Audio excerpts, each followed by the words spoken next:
आनंदमयी चैतन्यमयी सत्यमयी परमे। ओम नमो भगवते श्री अरविंदाय। जोग देथिबा समस्त भाई और भौणी माननकु मोर शुभेच्छा प्रणाम। वंदे मातरम। आज मते लाइफ डिवाइन चैप्टर 12 रो पारा 12 आलोचना करिबा पई भाई दायित्व देइछन। मु एक साधारण चेतनाधारी मनीष, सेपरी कौनसी ज्ञान और शक्ति सामर्थ्य मो पाखरे नाही, जहा फल कि एते कम समय रे उक्त पाराटीर पुनरालोचना करिबा पई मु सक्षम होई परिबी। तथापि भाई कर आदेश तो मो पई शिरोधार्य। जहा भी हेबो माँ सेति पई मो साथी निश्चय रहिछंती और रहिथिबे मध्य। तांको पाखरे गभीर कृतज्ञतार सहित प्रणाम जनाई आलोचना को प्रवेश करिबार दुस्साहस को आमंत्रण करुछि। समस्ते मोर भाई और भौणी, तेणु काहेकि पश्चातपद हेबी। प्रभु श्री अरविंद आमको सबु प्रकार दुख जंत्रणारू मुक्ति पाई किपरि परमानंदर स्थिति रे पहुंची पारिबा तार मार्गदर्शन कराई कराई नेउछंती। किछि बुझी नथिबा स्तररू धीरे धीरे आमे समस्ते आम्भ मानकर निष्ठा आंतरिकता ओ भक्तिर प्रभाव रे प्रभावित होई एपर्यंत चाली आसी पारिछंती। एथिरे रहिछि सेही परम प्रभु ओ मांकर अपार करुणार स्पर्श। आनंद प्रत्येक स्थल रे रहिछि, किंतु ताकू खोजी पाइबारे आमर दक्षता प्रकाश पाई पारु नाही। एहार कारण कोन? प्रत्येक चैप्टर रे आमे सुनी सुनी आसुछे प्रभु आमको संसार को पठाइबा पूर्वरु समस्त दक्षता क्षमता आवश्यकता इत्यादि इत्यादि सबु किछि रे परिपूर्ण करियछंती। पार्थिव मोहमायार वशवर्ती स्वभाव ही आम्भ मानंकु समस्त प्रकार महानुभवता और शक्ति सामर्थ्य वंचित करुअछि। बाह्य चेतनारू निजकू ओहरेई नेई जदि आमे अंतर्मुखी हेबा तेबे सबु असंभव आम पई संभव होई जिबा आदौ कष्टकर नुहे। आमर जो मानसिक सत्ता ती रहिछि ताहा शरीरर नाड़ी चक्रर अधीन होई रहिबाकू निजकू प्रस्तुत करी रखिअछि। से चाहिछि से अधीन हेई रहिबो, स्वाधीन हेबो नाही, एई इच्छा से करिछि। सेथिपाई शरीर प्रत्येक सुख दुख और निरपेक्ष उदासीन भाव को से ग्रहण करी सेही अनुसारे प्रतिक्रिया प्रदर्शन करुअछि। किंतु प्रभु कहउछंती मनुष्य पाखरे से शक्ति अछि जहार प्रभाव रे प्रभावित होई मानसिक सत्ताटी जदि निजे इच्छा करिब संकल्प करिब तेबे से तार सेही पराधीनतार श्रृंखल भितरु निजकू निश्चय उद्धार करि पारि। जेउ पर्यंत आमे निजे न चाहिबा से पर्यंत शरीरर चेतना भितरे थाई आमे दुख कष्ट भोगी निम्नगामी हेबा स्वाभाविक हेब।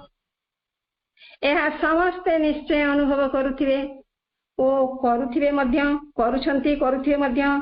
एहा एक रकम प्रतिदिनर घटना भितरे ही सीमाबद्ध। समस्ते एटाकू जानिछंती। मने कर जेतेबेले आमर शरीर रे कोनोसी कष्ट हुए बा जंत्रणा हुए ସେତେବେଳେ ଯଦି କେବଳ ସେହି କଥାକୁ ହିଁ ଆମେ ଧ୍ୟାନ ଦେଉ, ତେବେ କେବଳ ସେଇଥିରେ ହିଁ ସ୍ଥିର ହୋଇ ଆମର ଅପର୍ଯ୍ୟାପ୍ତ ସମୟ ବ୍ୟର୍ଥ ହୁଏ। ମୁଣ୍ଡ ବ୍ୟଥା ହଉଛି କି ଗୋଡ଼ ବ୍ୟଥା ହଉଛି କି ଅଣ୍ଟା ବ୍ୟଥା ହଉଛି, ଯାହା ଗୋଟେ ଶାରୀରିକ ଯନ୍ତ୍ରଣା ଆମର ହଉଛି, ଆମେ ମନଟାକୁ ସେଇଥିରେ ତ ବାନ୍ଧି ଦେଉ। ଏହା ସତ୍ୟ, ଆମର ଅପର୍ଯ୍ୟାପ୍ତ ସମୟ ବ୍ୟର୍ଥ ହୁଏ। ସେଇଥିରେ ଯଦି ଆମେ ଲାଗି ରହୁ, କଣ ହୁଏ ନା ସମୟ ତକ ନଷ୍ଟ ହୁଏ, କିନ୍ତୁ ସେ ଯନ୍ତ୍ରଣାର ଉପଶମ ହୋଇପାରି ନଥାଏ। ହଉଛି ହଉଛି ହଉଛି ବୋଲି ଭାବୁଥାଏ, ସେଇ ଭିତରେ ମନଟା ଥାଏ, ତେଣୁକରି ଯନ୍ତ୍ରଣା କଣ ଚାଲିଯାଏ କି, କିନ୍ତୁ ସମୟ ତକ ନଷ୍ଟ ହେଇଯାଏ। ଊର୍ଦ୍ଧ୍ୱସ୍ଥ ଚେତନା ଯୁକ୍ତ ହୋଇ ଯଦି ଆମେ ଟିକେ ସଚେତନ ହେଇଯିବା, ଊର୍ଦ୍ଧ୍ୱସ୍ଥ ଚେତନା ସହିତ ଯୁକ୍ତ ହୋଇଯିବା, ସେଇ ଭିତରେ ଲାଗି ରହିବାନି। ଚିରନ୍ତନୀରେ ମା କହିଛନ୍ତି, ମନେକର କୌଣସି ଗୋଟେ ଦୁଶ୍ଚିନ୍ତା ମନ ଭିତରକୁ ବାରମ୍ବାର ଆସିଯାଉଛି, କାମରେ ମନ ଲାଗୁନାହିଁ, ତାହେଲେ ମା କହିଛନ୍ତି କଣ, ଶୀଘ୍ର ଅନ୍ୟ ଗୋଟେ କାର୍ଯ୍ୟରେ ଯାଇ ମନ ଦେଇଦିଅ, ଆଉ ଗୋଟେ ସ୍ଥାନକୁ ଡେଇଁ ପଡ, ତାହେଲେ ସେଥିରୁ ମୁକ୍ତ ହେଇପାରିବ। ସେମିତି ଆମର ଶରୀରଟା ଯେମିତି ଅସୁସ୍ଥ ହଉଛି, ଆମେ ଯଦି ସେଇଥିରେ ଲାଗି ଲାଗି ରହିବା, ତାହେଲେ ସମୟ ଅଯଥା ନଷ୍ଟ ହବ, ସେ ଦେହଟା କଣ ଭଲ ହେଇଯିବ କି, ସେ ସେମିତି ଲାଗି ରହିବ। ଊର୍ଦ୍ଧ୍ୱସ୍ଥ ଚେତନା ସହିତ ଯୁକ୍ତ ହେବା, ମାଙ୍କୁ ବାର ବାର ଆବାହନ କରିବା, ନାମ ଜପର ମାର୍ଗ ଅନୁସରଣ ମାଧ୍ୟମରେ ଯେତେବେଳେ ଆମେ କାର୍ଯ୍ୟରେ ଲାଗିଯାଉ, ତେବେ ଆମ ଅଜାଣତରେ ସେ କଷ୍ଟ ଅନୁଭବ ଆମର କେତେବେଳେ କୁଆଡେ ଉଭାଇ ଯାଇଥାଏ, ତାହା ଆମେ ଜାଣିପାରୁନା। ଏଇଟା ଏକଦମ ଅନୁଭବର କଥା। ଘରେ ବହୁତ କାମ ଅଛି କରିବା ପାଇଁ, କିନ୍ତୁ ମୁଣ୍ଡ ବିନ୍ଧୁଛି, ହାତ ଗୋଡ ବିନ୍ଧୁଛି, କାମ କେମିତି ହବ ନା, ହେଇପାରିବନି, କାମ ପଡିଥାଉ, এইଭଳି ଭାବନା ଯଦି କରିବା, ତାହେଲେ ସେ କାମ ତକ ରହିଥିବ, ଆମେ କରିପାରିବାନି। କିନ୍ତୁ ଯଦି ଗୋଟେ ମନର ବଳ ନେଇ ଆସିବା, ପ୍ରଭୁଙ୍କ ସହିତ ଯୁକ୍ତ ହେଇଯିବା, ମତେ କରିବାକୁ ପଡିବ, ଏ ଶରୀର କଥା କିଏ ବୁଝୁଛି, ଛାଡ, ସେ ତା ବାଟରେ ଥାଉ, ଶରୀରଟା ମାଙ୍କର, ସେ ପ୍ରଭୁଙ୍କର, ମତେ ତ କାମ କରିବାକୁ ପଡିବ। এইଭଳି ଗୋଟେ ଦୃଢ ସଂକଳ୍ପ ଯଦି ମନ ଭିତରେ ନେଇଯିବା, କାମରେ ଲାଗିଯିବା, ସେ କେତେବେଳେ କୁଆଡେ ଚାଲି ଯାଇଥିବ ଆମେ ଆଉ ଜାଣିପାରିବାନି। ସତ କଥା, କେତେବେଳେ କୁଆଡେ ଉଭାଇ ଯାଇଥାଏ ଆମେ ଏହା ଜାଣିପାରୁନା। ସମୟର ସଦ୍ବିନିଯୋଗ ହେବା ସଙ୍ଗେ ସଙ୍ଗେ ଶାରୀରିକ ଯନ୍ତ୍ରଣାରୁ ମଧ୍ୟ ମୁକ୍ତି ମିଳି ଯାଇଥାଏ। ଏହା ଖାଲି ମନ ଗଡ କଥା ନୁହେଁ, ମନ ଗଢା କଥା ନୁହେଁ। ଆମମାନେ ଯେତେବେଳେ ମାଙ୍କ ଧାରାରେ ଆସି ସାରିଲେଣି, ମାଙ୍କ କାର୍ଯ୍ୟରେ ଅହରହ ଯୁକ୍ତ ହେଇ ରହିଛେ, ଶାସ୍ତ୍ର ଅଧ୍ୟୟନ କରୁଛେ, ସବୁବେଳେ ତାଙ୍କୁ ଆବାହନ ମଧ୍ୟ ଆମେ କରୁଛେ, ତେଣୁକରି ଏସବୁ ଅନୁଭବ ଆମ ମାନଙ୍କର ସମସ୍ତଙ୍କର ନିଜସ୍ୱ।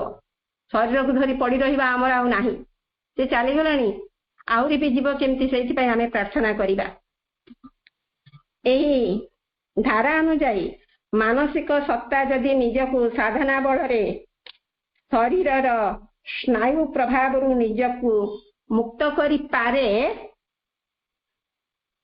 ତେବେ ସେ ନିଜେ ନିଜର ପ୍ରଭୁ ନ ହୋଇ ଅନ୍ତରସ୍ଥ ପ୍ରଭୁଙ୍କର ନିର୍ଦ୍ଦେଶରେ ହିଁ ପରିଚାଳିତ ହୋଇଥାଏ। ପ୍ରଭୁ କହୁଛନ୍ତି, ବାହ୍ୟ ଚେତନାରୁ ବିଚ୍ୟୁତ ହୋଇ ଅନ୍ତରସ୍ଥ ନିର୍ଦ୍ଦେଶରେ କାର୍ଯ୍ୟକ୍ଷମ ଯଦି ମାନସିକ ସତ୍ତା ହୋଇପାରେ, ତେବେ ଏହା ହେଉଛି ପ୍ରକୃତରେ ଏକ ବଡ ବିଜୟ। ଗୋଟେ କଥା ଦେଖିବା, ଗଡୁଣିଟିଏ କ୍ଷୀର ଦିଅନ୍ତି, ଯୋଉ ଜଣେ ସନ୍ଥଙ୍କୁ କ୍ଷୀର ଯୋଗାଉଥିଲା, ବର୍ଷା ଋତୁ ଆସିଲା, ନଈ ବଢିଗଲା, ତେଣୁ ସେ ସନ୍ଥଙ୍କୁ କହିଲା, ନଈ ତ ବଢି ଯାଇଛି, ଆଉ ନାଉରି ନାହିଁ, ନା ନାହିଁ, ମୁଁ କିପରି ଆସିବି, ଆଉ କ୍ଷୀର ଆପଣଙ୍କୁ ଦେଇପାରିବି ନାହିଁ ବୋଲି ସେ ଜଣେଇଲା। ସନ୍ଥ କହିଲେ, ଆଚ୍ଛା ଆସିପାରିବୁନି, ଠିକ ଅଛି, ତୁ ନଈ କୂଳକୁ ଆସିକଲି, ଆସି ଆଖି ବୁଝିଦେବୁ, ପ୍ରଭୁଙ୍କ ନାମ ସ୍ମରଣ କରି ତୁ ନଈ ପାରି ହୋଇ ଚାଲି ଆସିବୁ। ଗଡୁଣଟି ସରଳ ବିଶ୍ୱାସୀ ଥିଲା, ଏତେ ଛନ୍ଦ କପଟ ତାର ନାହିଁ, ଯୁକ୍ତି ତର୍କ ନାହିଁ, ବିଶ୍ୱାସ ମିଳଇ ହରି ତର୍କେ ବହୁ ଦୂର, ଆମେ ତ ଜାଣିଛେ। ସେ ତାଙ୍କୁ ଭକ୍ତି କରୁଛି, ତାଙ୍କ ପ୍ରତି ତାର ଶ୍ରଦ୍ଧା ସମ୍ମାନ ରହିଛି, ତେଣୁ ସେ ଯାହା କହିଲେ ତାଙ୍କ କଥାକୁ ବେଦର ଗାର ପରି ସେ ମାନି ନେଲା ଓ ସନ୍ଥଙ୍କୁ ସେ ଭକ୍ତି ପ୍ରଦର୍ଶନ କରୁଥିଲା। ତେଣୁ ତାଙ୍କ କଥାରେ ସେ ତାହା ହିଁ କଲା ଓ କ୍ଷୀର ଯୋଗାଇ ପାରିଲା। ସେ ନଈ କୂଳକୁ ଆସିଲା, କିଛି ନ ଭାବି, ବୁଡିଯିବ କି ପଡିଯିବ କି କଣ ହବ, ଏଇଟା କୋଉ କଥା, ଏସବୁ କଥାକୁ ମନ ଭିତରେ ନ ଦେଇକିରି ସେ ସେଇ ତାଙ୍କରି କଥା ଅନୁସାରେ କଲା। କେବେ ଭାବିଲା ନାହିଁ ଯେ ଏହା ସମ୍ଭବ କିପରି ହେବ।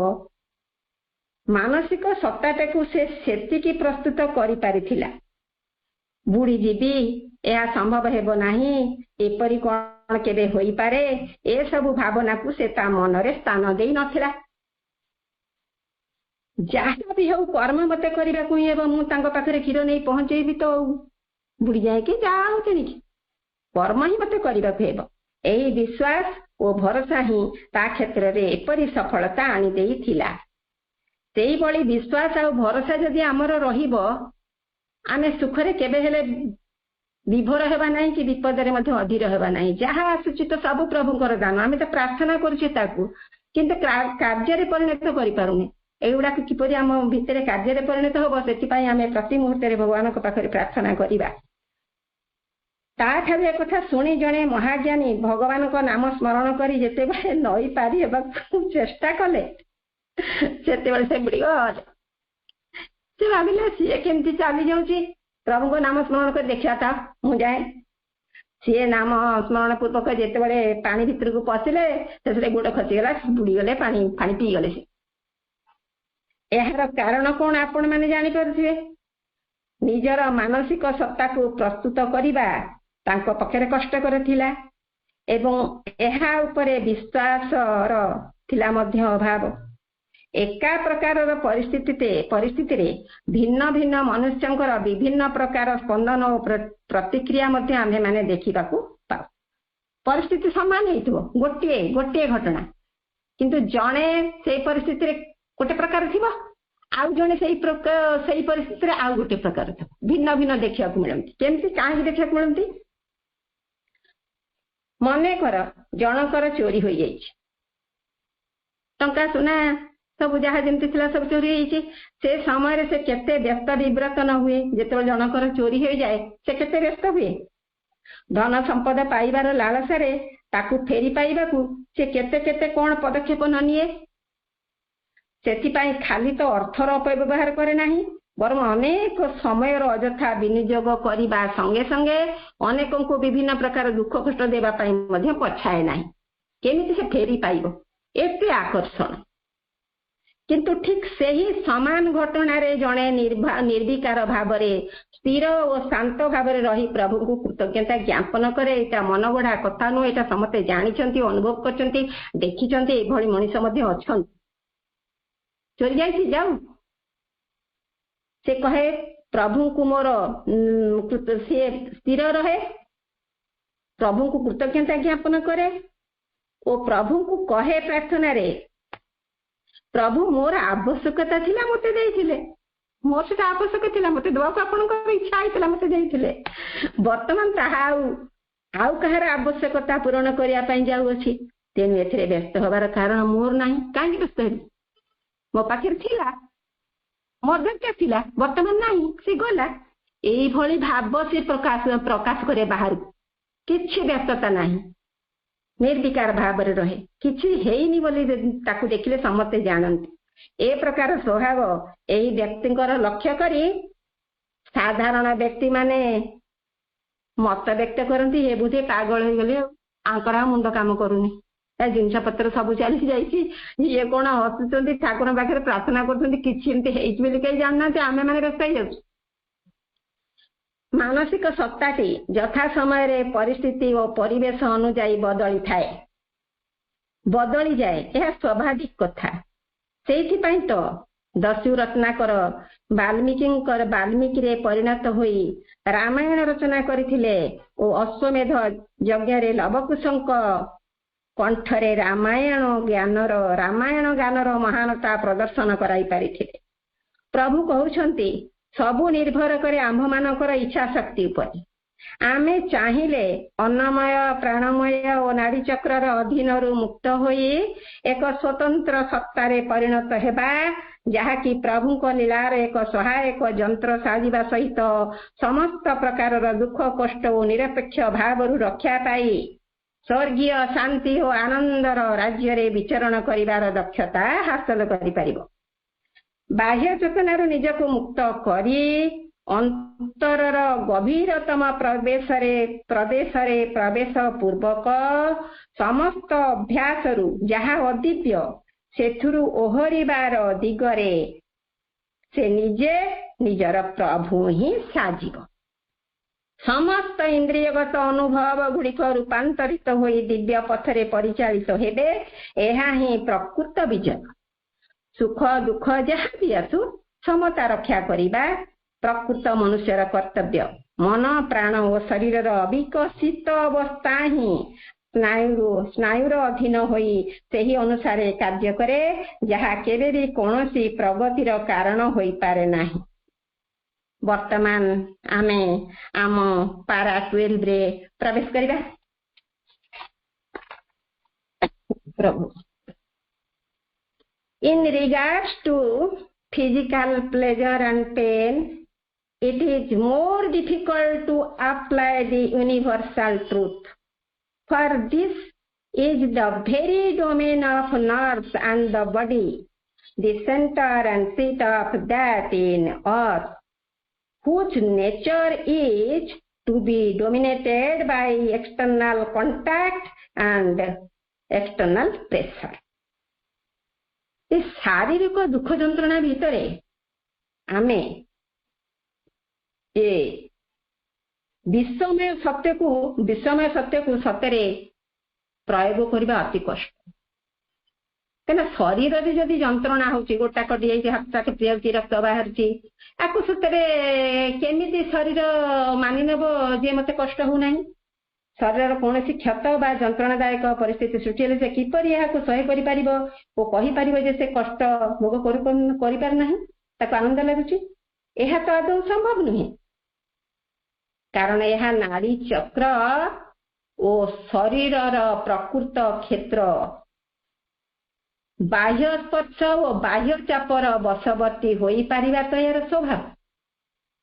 से तो यार प्रभावित होई कि रहिछि, बशवर्ती होई रहिछि नाड़ी चक्रर, तार स्वभाव तो से तेणु से ओहरी पारु नाही। आम भितरे रहिथिबा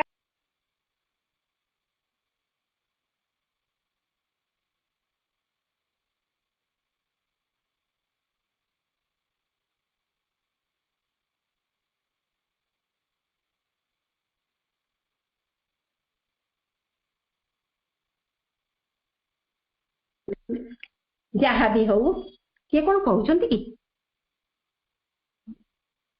जहाँ भी हो प्रभु कहउछंती ए शरीर तार जंत्रणा भितरु ओहरी पारु नाही, ताकू भोग करूची। काहेकि ना से नाड़ी चक्र और शरीर अधीन होइकी रहिछि मानसिक सत्ताटी, सेतिपाई से सब अनुभव निजको मुक्त करि पारु नाही। वर्तमान प्रभु कहउछंती even here however we have glimpses of the truth, जहाँ हेले भी एठारे एक सत्यर निश्चय आमको सूचना बा आभास मिली थाए। गोटे सत्य मिलुची, किछि सूचना मिलुची, यार किछि परिवर्तन हबो। We see it in the fact that according to the habit, the same physical contact can be either pleasurable or painful, not only to different individuals, but to the same individual under different conditions or at different stages of his development. प्रभु एठारे बुझाउछंती आमे हृदयंगम करू और बुझी पारू जे आमर जहाँ अभ्यासगत होई थाए सेही अनुसारे एक प्रकार घटना केतेबेले दुखदायक होइथवा बेले केतेबेले आनंददायक मध्ये होई थाए। केवल भिन्न भिन्न व्यक्तिंकर नुहे, गोटे व्यक्ति मध्ये भिन्न भिन्न अवस्था रे ओ से जेतिकी परिणाम रे अग्रगति करिबारे सक्षम होई थाए, सेही अनुपात रे सेही पर्याय रे भिन्न भिन्न अवस्था रे अणा जाई पारे। गोटे अवस्था रे मनुष्य रही अवस्था भी तार सबु बेले जे रहिबो ता नुहे, सेतरे मध्ये परिवर्तन आसीबो। से वर्तमान गोटे परिस्थिति रे अछि, किछि समय पर तार जेतोळे मानसिक सत्ता डेभलप करिगला, उच्चतर सत्ता सहित युक्त होइगला, सेतेबेले से आउरी आगो को जीवो एवं तार अवस्थार मध्ये परिवर्तन हबो। जेतिकी परिमाण अग्रसर करिबारे से सक्षम होई थाए, सेही अनुपात रे सेही पर्याय रे भिन्न भिन्न अवस्था रे अणा जाई पारे। अंतरस्थ प्रभु आम मध्य रही प्रति मुहूर्त आमको सजाड़बार प्रयास कर लगी। आमे पूर्व पारा मानक पढ़ी आसिले, तेणु जड़े मनीष आज जहाँ अच्छी କାଲି ଯେ ସେ ସେହିପରି ରହିବ ଏପରି କୌଣସି ବାଧ୍ୟବାଧକତା ନାହିଁ, ବଦଳିବା ସ୍ୱାଭାବିକ। ତେଣୁ ବିବର୍ତ୍ତନ ପ୍ରକ୍ରିୟାରେ ଯେହେତୁ ପରିବର୍ତ୍ତିତ ପଦକ୍ଷେପ ମାନ ସୃଷ୍ଟି ହୋଇ ଚାଲିଛି, ସେହି ଦୃଷ୍ଟିରୁ ଉନ୍ନତିର ସ୍ତରରେ ଉପନୀତ ହୋଇ ଭିନ୍ନ ଭିନ୍ନ ପରିସ୍ଥିତି ଦ୍ୱାରା ଗୋଟିଏ ମନୁଷ୍ୟ କ୍ରମେ କ୍ରମେ ଉଚ୍ଚତର ସୋପାନରେ ଗତି କରିବା ସମ୍ଭବ ହୁଏ। ଅର୍ଜୁନ ମହାଭାରତ ଯୁଦ୍ଧର ଅବ୍ୟବହିତ ପୂର୍ବରୁ ଯାହା ଥିଲେ ସେ କ'ଣ ତାହା ହିଁ ହୋଇ ରହିଥିଲେ କି? ବିଶ୍ୱରୂପ ଦର୍ଶନର ସୌଭାଗ୍ୟରୁ ତାଙ୍କର ମୋହ ଭଙ୍ଗ ହେଲା ଓ ସେ ଭିନ୍ନ ଏକ ବ୍ୟକ୍ତିତ୍ୱ ନେଇ ଯୁଦ୍ଧ କ୍ଷେତ୍ରରେ ଅବତୀର୍ଣ୍ଣ ହେଲେ। ମଣିଷ ଯାହା ଅଛି ସବୁବେଳେ ତା ରହିବ ନାହିଁ। ମନେକର ନିର୍ଦ୍ଦିଷ୍ଟ ବୟସରେ ଜଣେ କୌଣସି ଗୋଟେ ପରିସ୍ଥିତିରେ ପଡ଼ିଲା ଆସି ବହୁତ ଖୁସିରେ ବିଭୋର ହେଇଯାଉଛି, କିନ୍ତୁ କିଛି ସମୟ ପରେ କିଛି ବର୍ଷ ପରେ ଦେଖାଯିବ ଯେ ସେଇ ପରିସ୍ଥିତିରେ ସିଏ ନା ଖୁସି ହଉଛି ନା ଦୁଃଖୀ ହଉଛି, ସେ ପୁରା ସମଭାବାପନ୍ନ ହୋଇ ରହୁଛି। ଏଇଭଳି ପରିବର୍ତ୍ତନ ଦେଖାଦିଏ। We see it in the fact that men in periods of great excitement or high exaltation remain physically indifferent to pain or unconscious of pain under contacts which ordinarily would inflict sharp torture or suffering।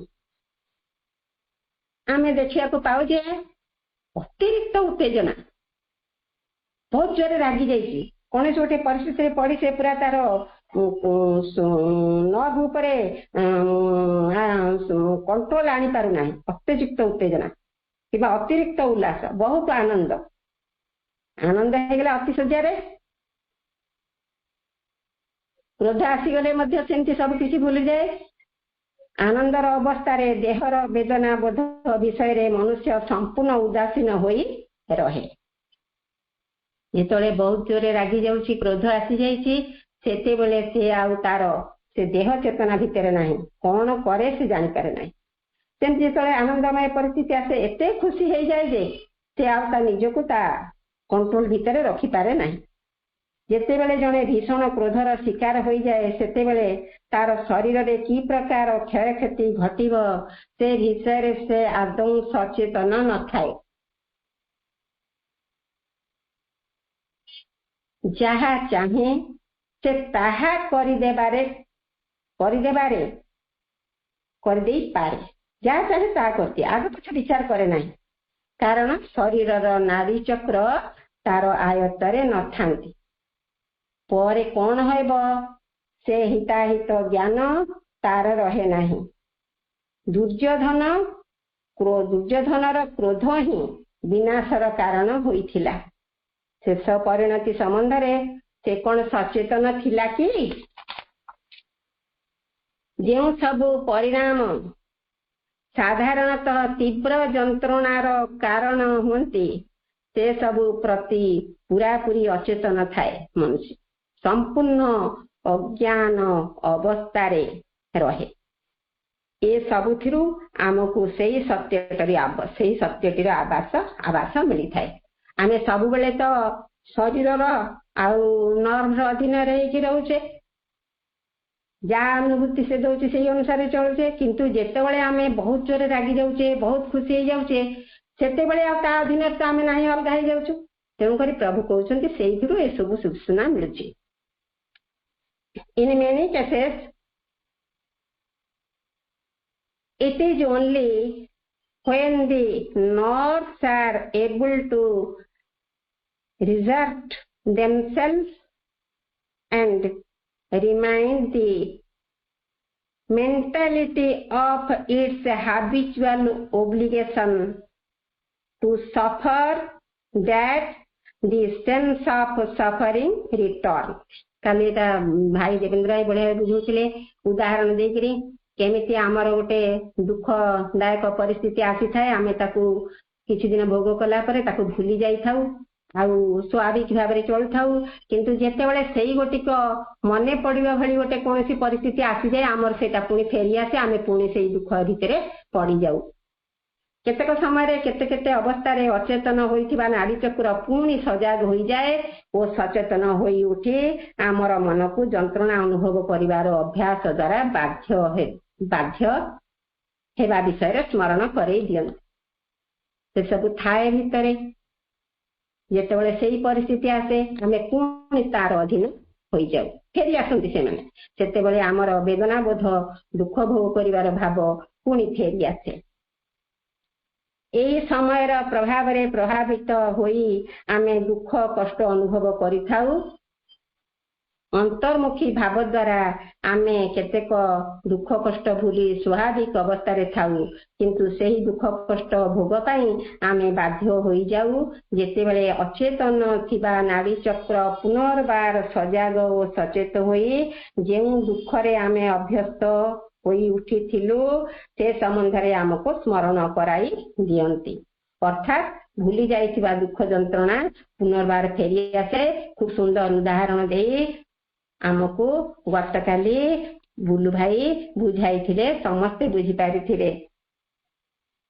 But this return to the habitual obligation is not inevitable, it is only habitual.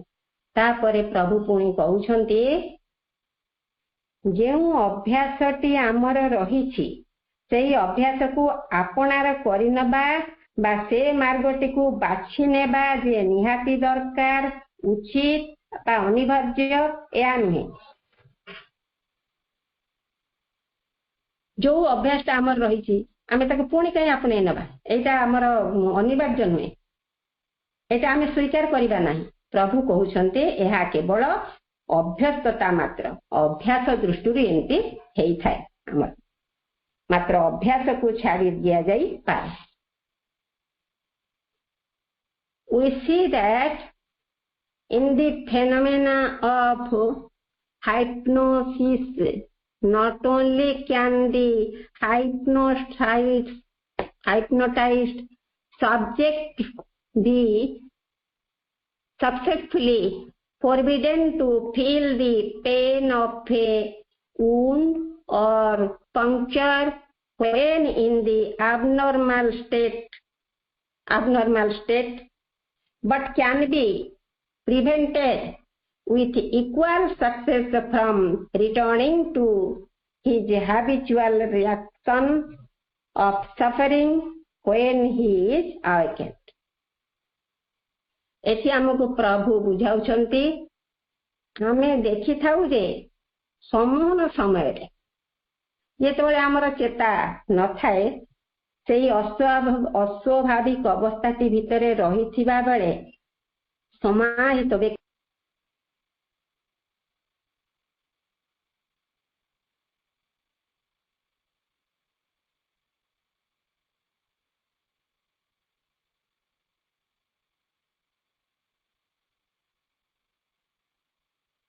अप्पा आपण unmute करंतु जानि पारुनी बोधे से करि दोछंती एमती का मु जानि परनी कियो करछनी भाई तो कहले अछंती एथिरे आपण कंटिन्यू करंतु अप्पा निजे अनम्यूट हेकिनी कोन हला रखि देबी अप्पा नाइ नाइ कंटिन्यू करंतु अप्पा कंटिन्यू से जानि पारना भाई तो करू नथिबे कि से करूछनी गायत्री बोधे जानि पारनी कर दोछि कि कोन बोधे हो ठीक अछि आपण कंटिन्यू करंतु समाहित व्यक्ति छुंची फोड़देले कि छुरी शरीर कौन स्थान में क्षत करदे तजनित जंत्रणा को अनुभव कर केवल जे अति सफल भाव में निवृत्त रही है ता नुहे तार समूहन भांगी जावा पर जंत्रणा समय तार अभ्यस्त प्रतिक्रिया टी फेरी आसवाक सफल भाव में क्षांत कर रखा जाए जिते अचेत कर से छुंची फोड़िले छुरी काटिले जिते जहाँ कष्ट देले से किसी जानीपे किसी बुझी पारे नहीं ताकू जंत्रणा अनुभव करेंगे नहीं किंतु से समय अतिक्रांत हो गला परे मध्य किछि समय पाई से जंत्रणा किपरि फेरी न आसीबो सेति पाई मध्य ताकू व्यवस्था करा जाई थाए। but can be gala. The reason of this phenomenon is perfectly simple. It is because the hypnotizer suspends the habitual waking consciousness, which is the slave of nerve habit, and is able to appeal to the subliminal mental being in the depths, the inner mental being who is master, if he wills, of the nerves and the body. The reason of this phenomenon is perfectly simple. ଏହି ଧାରଣା ଗୁଡ଼ିକ ପ୍ରକୃତରେ ସରଳ. It is because ଏହା ଗୋଟେ କାରଣ the hypnotizer suspends the habitual waking consciousness, which is the slave of nerves habits, and is able to appeal to the subliminal mental being in the depths. ଏହି ବ୍ୟାପାରଟି ଭିତରେ ଆଦୌ କୌଣସି ରହସ୍ୟ ନାହିଁ. ଏହା ପ୍ରକୃତରେ ବହୁତ ସରଳ. ଏହାର କାରଣ ହେଉଛି ଯେ ନାଡି ଚକ୍ରର ନିୟମନ ଦ୍ୱାରା ବାଧ୍ୟ ହୋଇ ହେଉଥିବା ଜାଗ୍ରତ ଚେତନାର ଅଭ୍ୟସ୍ତତାକୁ ସମ୍ମୋହନ ସ୍ତମ୍ଭିତ କରି ରଖିଦିଏ ଏବଂ ତଦ୍ୱାରା ସେ ଗଭୀର ତଳର ଅଧିଚେତନ ମନକୁ ଜାଗୃତ କରାଇ ଦେବାରେ ସାମର୍ଥ୍ୟ ହୁଏ. ଏହି ଅନ୍ତର୍ଗତ ମନସତ୍ତା ଇଚ୍ଛା କଲେ ନାଡି ଚକ୍ର ଓ ଶରୀରର ନିୟନ୍ତ୍ରଣକୁ ଆପଣାର ବଶୀଭୂତ କରିପାରେ. ଯଦି ଅନ୍ତର୍ଗତ ସତ୍ତାଟି ଇଚ୍ଛା କରିବ, ସେ ତାର ଅଧୀନରେ ରହିବ ନାହିଁ. ସେ ଅନ୍ତରସ୍ଥ ପ୍ରଭୁଙ୍କ ସହିତ ପରିଚାଳିତ, ତାଙ୍କ ନିର୍ଦ୍ଦେଶରେ ପରିଚାଳିତ ହେଇକି ରହିବ, ତାହେଲେ ସେ ସେଥିରେ ଆଉ ବଶୀଭୂତ ନୁହେଁ. ସେ ନିଜର ମାଷ୍ଟର ହେଇଯିବ, ନିଜେ ନିଜର ପ୍ରଭୁ ହେଇଯିବ. ଯେତେବେଳେ ଅନ୍ତର୍ଗତ ମନସତ୍ତା ଚାହିଁବ ବା ଇଚ୍ଛା କରିବ ଯେ, ତେବେ ନାଡି ଚକ୍ରର ଓ ଶରୀର ଅଭ୍ୟାସ ଦ୍ୱାରା ଯେଉଁ କ୍ରିୟା ପ୍ରତିକ୍ରିୟା ସବୁ ସୃଷ୍ଟି ହେଉଅଛି ସେଥିରୁ ଆମେ ରକ୍ଷା ପାଇବା. ମନର ନିୟନ୍ତ୍ରଣାଧୀନ ହୋଇଗଲେ ଅଭ୍ୟାସ ଦ୍ୱାରା ବଶବର୍ତ୍ତୀ ହୋଇ ଆଉ କୌଣସି କାର୍ଯ୍ୟ ହୋଇପାରିବ ନାହିଁ. But this freedom, which is effected by hypnosis abnormally, rapidly, without true possession by an alien will, may equally be won normally, gradually, with true possession by one's own will, so as to effect partially or completely a victory of the mental being over the habitual nerve reactions of the body. ମାତ୍ର ସମୋହନକାଳୀନ ଏଇ ଯୋଉ ସ୍ୱେଚ୍ଛାଧୀନତା, ସ୍ୱାଧୀନତା, ଏହା ଅସ୍ୱାଭାବିକ. ଏହା କଣ ସ୍ୱାଭାବିକ କି? ସେ ତ ଏପରି ଭାବରେ ତାକୁ କରାଗଲା, ଅଚେତ କରାଯାଇଛି. ତେଣୁ ସେ ଯୋଉ ଶରୀରର ଯନ୍ତ୍ରଣାଟା ଜାଣିପାରିଲାନି, ସେଇଟା ସ୍ୱାଭାବିକ ନୁହେଁ. ଆମେ ସେଇ ପ୍ରକ୍ରିୟାରେ କଣ ଆମ ନାଡି ଚକ୍ର ଆଉ ଶରୀରର ଅଧୀନରୁ ନିଜକୁ ରକ୍ଷା କରିପାରିବା? ଆମ ମାନସିକ ସତ୍ତା କଣ ସେଥିରୁ ରକ୍ଷା କରିପାରିବ? ପ୍ରଭୁ କହୁଛନ୍ତି ନା, ଏଥିରୁ ଆମକୁ ଊର୍ଦ୍ଧ୍ୱକୁ ଯିବାକୁ ପଡିବ. ହଠାତ୍ ଉପାୟରେ ଯଥାର୍ଥ ଅଧିକାର ଲାଭ ନ କରି ମଧ୍ୟ ଆଉ ଜଣଙ୍କର ଇଚ୍ଛାରେ ସମ୍ଭବ ହୋଇପାରୁଛି. ଆମେ ତାହାକୁ ଯଦି ସ୍ୱାଭାବିକ ଭାବରେ ପଦେ ପଦେ ଧୀରେ ଧୀରେ ଆଗେଇ ନେଇ ବେଶ ନିଜ ଅଧୀନରେ ରଖିପାରିବା. ଆମେ ନିଜେ ଯଦି ଚେଷ୍ଟା କରିବା, ଆମର ଯଦି ଅନ୍ତରସ୍ଥ ପ୍ରଭୁଙ୍କ ସହିତ ଯୁକ୍ତ ହବାର ଭାବଟି ରହିବ, ଆମେ କିପରି ସେଇ ଶରୀରର ଚେତନା ଭିତରୁ, ସେଇ ସ୍ନାୟୁର କବଳରୁ ଆମେ ନିଜକୁ ମୁକ୍ତ କରିବା, ତାହେଲେ ଧୀରେ ଧୀରେ ଆମ ଭିତରେ ଅଗ୍ରଗତିର ସୋପାନ ଖୋଲିଯିବ. ଆମେ ନିଜକୁ ଆୟତ୍ତ କରିପାରିବା. ଆମ ନିଜ ଇଚ୍ଛାରେ ତାହାର ଯଥାର୍ଥ ଅଧିକାର ଲାଭ କରି ଆମେ ଶରୀରର ନାଡି ଚକ୍ର ଦ୍ୱାରା ନିୟନ୍ତ୍ରିତ ଅଭ୍ୟସ୍ତ ପ୍ରକ୍ରିୟା ଗୁଡ଼ିକ ଉପରେ ଆଂଶିକ ଅଥବା ସମ୍ପୂର୍ଣ୍ଣ ବିଜୟ ହାସଲ କରିପାରିବା. ଏଠାରେ ଆମକୁ ପ୍ରଭୁ କହୁଛନ୍ତି, ଇନ୍ଦ୍ରିୟାଧୀନ ନ ହୋଇ ନାଡି ଚକ୍ର ଓ ଶରୀରରେ ପ୍ରଭାବିତ ହେଉଥିବା ବା ପ୍ରଭାବରେ ବଶୀଭୂତ ନ ହୋଇ ଆମେ ଯଦି ଅନ୍ତରସ୍ଥ ପ୍ରଭୁଙ୍କର ନିର୍ଦ୍ଦେଶରେ ପରିଚାଳିତ ହେବା, ତେବେ ଆମ ବିବେକରେ ଆମେ ପ୍ରଭୁ ହୋଇପାରିବା. ଆଉ ଧୀରେ ଧୀରେ ଶରୀରର ଯନ୍ତ୍ରଣା ଓ ଦୁଃଖ କଷ୍ଟରେ କିପରି ସମତା ରକ୍ଷା କରି ତା ଉପରେ ବିଜୟ ହାସଲ କରିପାରିବା, ସେଥିପାଇଁ ଆମେ ସକ୍ଷମ ହୋଇପାରିବା.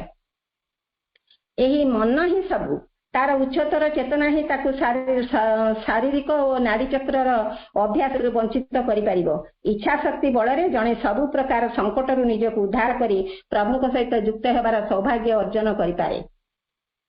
सुखरे विभोर हेबा और दुखरे अधीन हेबार साधारण चेतनार यथेष्ट ऊर्ध्वरे से बास करे। प्रभु श्री अरविंदर जिते गोड़ भांगी जाइथिला पड़ी से कौन जंत्रणा जर्जरित होनथिले। स्वाभाविक परिस्थिति तांकु सजतने साइति थिला। अनेक व्यक्ति अछंती असह्य दुख जंत्रणा मध्यरे थाई मध्य सेमाने केबे हताश किंबा निराश हुअंती नाही। सेमाने तांकर मानसिक सत्तार प्रबल आध्यात्मिक प्रभाव रे प्रभावित होइथांती। सरसज्यारे थाई मध्य भीष्म स्वाभाविक भाव रे कथावार्ता करुथिले। पांडव मानकर उपदेश देउथिले। द्रौपदी प्रश्नर सठिक उत्तर मध्य देइथिले। एहा केवल मानसिक सत्तार नाड़ी चक्र और शरीर अधीन न रही सेथुरु मुक्त रही परमंक सहित युक्त हेबार परिणाम ही दर्शाई थाए। तेणु आमे आमर सबु अभ्यासर दास न होई किपरि यथार्थ सत्यर अनुसंधान दिगरे अग्रदूत हेबा एहा ही आमर श्रेय और ध्येय हेउ। समयर अभावरु जेतिकी प्रस्तुत होई पारली मां को करुणारु ताहा ही तांको पाद पद्म रे समर्पण करी रहुछि। समस्तंकु धन्यवाद, शुभेच्छा, प्रणाम, वंदे मातरम। मां।